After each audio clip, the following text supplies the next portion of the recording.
अमेरिकी सदर Joe Biden मशरिक़ वस्ता के दौरे के अगले मरहले में सऊदी अरब पहुंच गई। शाही महल पहुंचने पर वली अहद मोहम्मद बिन सुलेमान ने इस्तकबाल किया।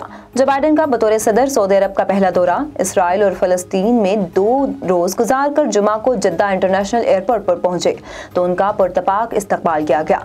सऊदी मीडिया की रिपोर्ट के मुताबिक मुलाकात में 2 तरफा उमूर और खिते की सूरत हाल पर तबादला ख्याल किया गया। वाशिंगटन अमरीकी रियासत मेक्सिको में ब्लैक हॉक हेलीकॉप्टर गिरकर तबाह हो गया, जिसमें सवार 14 नेवी एहलकार हलाक और 1 जख्मी हो गया। गैर मुल्की खबरसां एजेंसी के मुताबिक मेक्सिको के रियासत सेनुआ के शुमाली साहिली इलाके में ब्लैक हॉक हेलीकॉप्टर गिरकर तबाह हो गया। हेलीकॉप्टर में 15 नेवी एहलकार सवार थे, जिनमें से 1 शदीद जख्मी हुआ, जिसे अस्पताल मुंतकिल कर दिया गया। हुक्काम के मुताबिक हादसे की वजूहात जानने की कोशिश की जा रही है, ताहम फौरी तौर पर कुछ नहीं कहा जा सकता। फ्रांस के सफीर निकोलस गैले ने कहा है कि पाकिस्तान और फ्रांस दोनों असरनो 2 तरफा ताल्लुकात के आगाज के ख्वाहिशमंद हैं।